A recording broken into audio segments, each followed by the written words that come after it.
We are going to be talking branding today, and I think we have amazing people to share their knowledge on branding.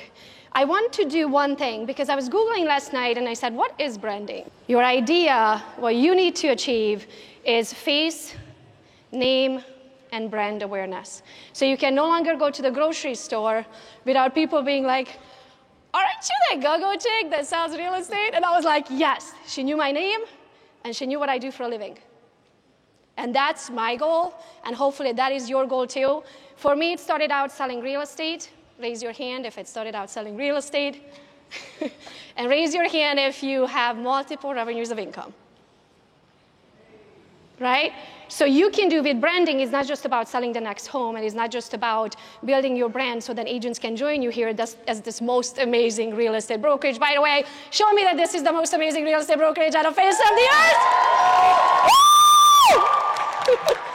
Right? We are so blessed. We are so blessed. I was blessed at the moment that I entered that person in Romania at the US Embassy had a good day when I went for my visa, right? And then gave that stamp. And I was allowed into this most amazing country on earth on January 20th of 2003. 1 minute basics for branding. Number one, your name. You cannot be GoGo's Real Estate on one page and Brighton's favorite realtor in the other and buyahouse.com. I don't know that's you. That's not the target when you close your eyes and saw the label, right? So whatever, next one is the photo. So first your name. If you're like, well, it's kind of the same. It's like GoGo's Real Estate here and Buy with GoGo there. It's kind of the same. It's not the same. When I say the same, is the same. GoGo's Real Estate on Instagram, GoGo's Real Estate on Facebook, gogosrealestate.com, gogosrealestateteam.com. Everything is GoGo's Real Estate. So I mean the same. Picture. The what? Where?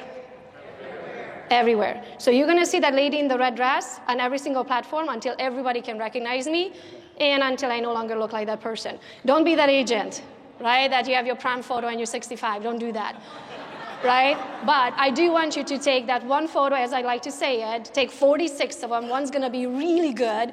Put it through 17 apps and then plaster it everywhere. Where? The next thing is hashtags. So hashtags, if you don't know what a hashtag is the basics. It's like, imagine going and Google, what are you going to Google? Put a hashtag in front of it, that's your hashtag. Okay? So that hashtag sign. So for example, what should you be hashtagging while you're here? What you should be hashtagging while you're here? That too, thank you. No, it's EXPCon 2022. Right? That is the hashtag. That's how everybody else is going to find your post. So what does hashtag allows? Allows people to find you, right? So when you're making a post, you always hashtag your own brand. If you look at my post, I always have GoGo Betke hashtagged, which is my name, and a hashtag in front of it. I have GoGo's Real Estate hashtagged. I have Team GoGo hashtagged. I have everything hashtagged. Even my brand is hashtag Team GoGo, right? So hashtags are important. Tag location. Why? Do you know how to tag location? Put the location. It's like, where did you make this post? Las Vegas. Why? Because people follow what's happening in Las Vegas. They don't know of your existence. They could care less that you sell real estate in Minnesota, right? But they are going to see your post because they follow Las Vegas, right? So do that, and then always tag people. Why? Because we're in the business of eyeballs, right? So if I tag you, guess what? Everybody that follows me now going to see your account. When you tag me, everybody that follows you is going to see my account. So that's the fastest way of growing, is by taking other people's viewership, other people's eyeballs onto your own account. So use those basics and stay away from the hashtags that don't go along with your post. There's this thing called an artificial intelligence, and it's really freaking smart. It's too smart, to be honest with you, right? So if you are on your beach office and there's a palm tree in the back, that's okay to hashtag beach office. But if you're at your desk in your office at home and you hashtag, I'd rather be at the beach office, the artificial intelligence says, you're not at the beach. And it won't show it. So stay true to the hashtags, right? And think of it this way, less than 2% of your followers see your post. Less than 2%. That means out of every 100, 2 people are going to see it. So it's a lot of work, right? So the truer you can stay for organic and allowing people to get to know you, the more it's going to spread. And some of you may say that, yeah, GoGo, but I'm private. I don't like my business out there. Guess what you know about me? What I let you. If I don't put it out there, you don't know it. Raise your hand if you don't have a skeleton in your closet. Guess what? Nobody raised their hands. We all do. You don't put that on Instagram. You don't put it on Facebook. So your privacy, or what you want to allow people to see, it's in your own hands. So if you think about the horizontal versus vertical videos, you can take a horizontal video, hire an editing team, and have them cut it into vertical, but you can't take a vertical to cut it into horizontal, right? So you have to think of that. If you know you want to repurpose, thank you. Thank you, Anna. Thanks for translating for me today. Repurpose, if you would like to repurpose your videos, sometimes I only know the rhythm of a word, not the actual word, then you always should shoot it horizontally because you can always cut it. Right? But you can't cut a vertical video into horizontal. So keep that in mind. I do have an editing team from Venezuela. If any of you would like to use them, just message me later and I send you a link. But you can find editing teams online, right? So literally what I would want you to do is have them create that content for you, especially if you already have it. Just give someone access to your YouTube or to your Google or whatever you keep your videos and have them go to town and chop it up into small little pieces and plaster it everywhere. Now, I personally only post on Instagram. If you decide that social media is the way you want to go, whichever platform that you decide that you want to use. And if you're building a brand around yourself, since we're talking about personal branding, right? You have to stay your brand. That portion you cannot hire out, you're gonna lose your followers, or you're not gonna gain new ones because there's nothing personal, right? So what I want you to do is choose which one is your home. For me, it's Instagram. I make my Instagram post, and my team takes it from there, and they plaster it everywhere. So since we're talking about YouTube is trying to compete with the Reels, now YouTube have what's called YouTube Shorts. It's a Reel, it's a TikTok, it's a YouTube Short. It's the same exact video plastered to 3 different platforms. You shouldn't be the one plastering it because that is not your time's best spent. Shoot that video once, hire a marketing person, have them plaster it everywhere else. I want you to do one thing before you walk out of here. I know it's not branding, but I'm huge on knowing your hourly rate. So if I asked you in the crowd, raise your hand if you know your hourly rate. Right? Awesome. I actually saw a lot of hands up, so I'm very, very proud of everyone in here. The reason why you need to know your hourly rate is because you need to know what's not worth your time, right? And you're never going to do that again. And that part is going to be hired out. So think of it this way. Let's say if you are on the listing side, and on the listing side, last year you made, I don't know, $200,000, right? I want you to think about how much time do you spend with the seller.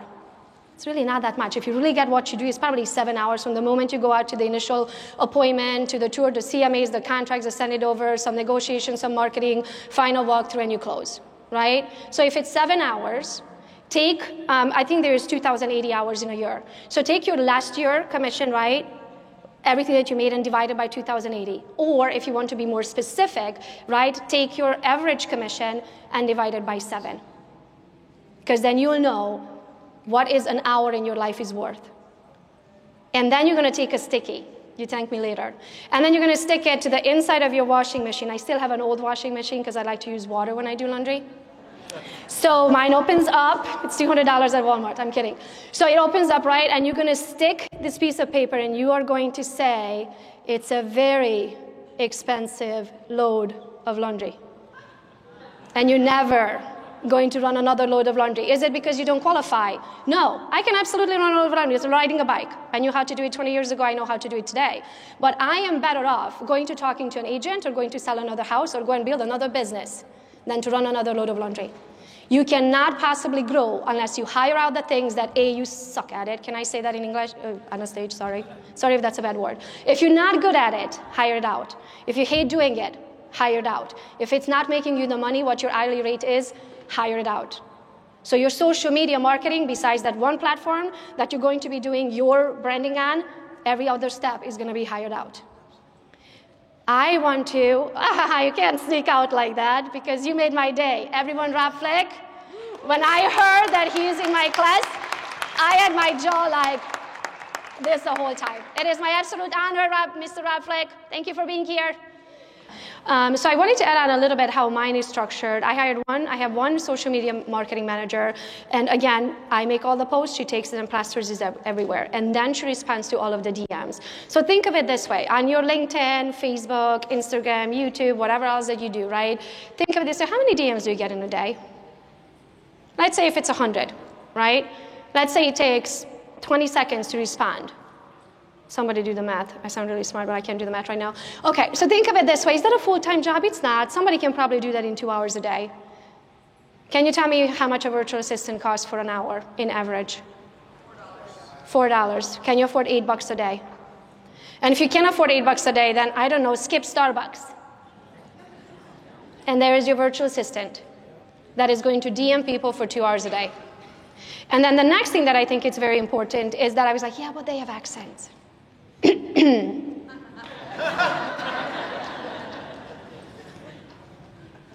Right?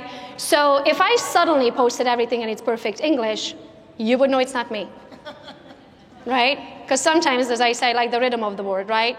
So think of it this way. Whatever your style is, you're going to now have to train that person to stay true to your brand. Right? It needs to sound like you. It needs to say things like you. And I still get messages from my team. Most of the time they can answer it, right? But I still get messages like, Gogo, what would you say? Or Gogo, this message sounds like it's personal, like they actually know you. Do you want to respond personally? Right? So you train them, the more you can guide them on what you would say. So sometimes I'm huge on voice notes, because if you ever try to text to talk with an accent, so I just hold a button, I say what I need to say, and then they type it up, right? So just make sure that if you do hire it out, it has to be true to yourself. And then the last thing is when it comes to video editing, sometimes they send me a message, and think of it this way, they're not in real estate. They don't know what the heck we are talking about, right? And sometimes the video edited comes back and it never got to the point, right? And then I have to send it back and say, we never got to the point. Can you please add on that next 10 seconds so we actually get to the point? So those things that are coming back to you that's making your life easier, you're the final say, okay? What's the video that brought the best result? I'm going to go first on this one because I'm so excited. You guys remember when if you follow me, you remember when I lost my front tooth? That was the video. Why? Because it was vulnerable. Right. If the rest of you, if you don't know, this tooth right here is an implant. And I bit into a sandwich, and it was tomatoes and bacon, right? And I heard a crunch. And I was like, oh, it's the bacon. And I was trying to separate the sandwich from my mouth, and I couldn't because it was stuck on the tooth. So it came out with the tooth, and I went in for x-ray, and I didn't have a front tooth for 8 months. So I had a pity party for 3 days. I was under the covers. What am I going to do? I'm the social media queen. What am I going to do? I don't have a front tooth, right? And then I was like, God doesn't give you what you can't handle. So he must think I'm a badass, right? So if whatever you have going on, right, stay true to yourself, and you'll see that is the video that is going to have the most views because you're going to find your people. I couldn't tell you how many messages I got from people who's like, oh my gosh, Gogo, I can't believe you just did that. I've been walking around with a flipper, so I was like, you know what, I'll be a flipper model. Because clearly I don't qualify for any other modeling job. So I'll be a flipper model. So you make the best of it, whatever you want, and just be true to yourself, honest, have fun with it, right? Share so people get to know you, and I guarantee you that's going to be the video that goes viral. So I'll make you a deal. Until you create your why I joined EXP video, I'll just take them all. Because I have mine. Have a seat. Congratulations for everybody who was standing. Right? So you have to think of it this way. If you don't have a video out there for people that are searching for the word EXP or join EXP or why EXP, they can't find you. You don't exist. And if you don't exist, you are not an option. At least be an option. At least be like at least I got a chance to talk to them. And if they chose somebody else, well, they had something that you didn't, but at least you tried, right? So when you go home from here, I want all of you to create a why I joined EXP video. Do it horizontal, because if you do vertical, you can't build it into websites. Did I just do it wrong again? Sorry. I don't do it this way. This way. I'm kidding. Do it this way. I'm serious. Do it horizontally, because you have to be able to build it into a website. Because your job when it comes to social media, what are the YouTubes and the TikToks and the Instagrams and all of those things good about? They're good at generating traffic to their site. Now our job is to take that traffic out, take it off of their site, and take it where? Control that traffic, take it to a website, a link, a Google Sheet, a whatever, right? So they can watch. Yes. Did you say something? A funnel. Good job. Yes. There you go. I know all about funnels, right? So you want to take them off of that platform to somewhere that you control. Now, can I change your life? If I had a video on there that was like, hey, you should join EXP, it's awesome. You're just going to pack it all up and you're going to come over with me, right? No. Like switching brokerages is a big deal. You can't possibly expect someone to make a decision on your 2-second video, or 2-minute even. I think mine is over an hour. So I'm not asking you to now, because doing video and talking for an hour is like planking for an hour. I agree, it's hard, right? But you know what's harder? Being broke. Way harder. So do your video why I joined EXP. I want every single one of you, because think of it this way. If you don't have that video, somebody else does. And they're going to join with that person. So get it done. Next one. I have my own team. Do I brand everything with my team name or my name? So, go. That's always your team name. If you're the team leader, everything runs, like with my team members, everything runs through the Soul Legacy group. Oh my gosh, I am so sorry. We are out of time and we have to do one thing. I need you to get up. We can continue after that, but I need you to get up for 1 second. I didn't realize the 0, 0, 0, 0. Up, up, up, up, up. Now, you're in competition. Tell me if you are a competitive person. So there's a silent competition that we're going to make it really loud. I want you to say, I love EXP from the top of your lungs 3 times. You're going to practice run. 1, 2, 3. I love EXP! You know why? Because Glenn Sanford is in the other room and he needs to hear us. So let's do it 3 times. Ready? I love EXP! I love EXP!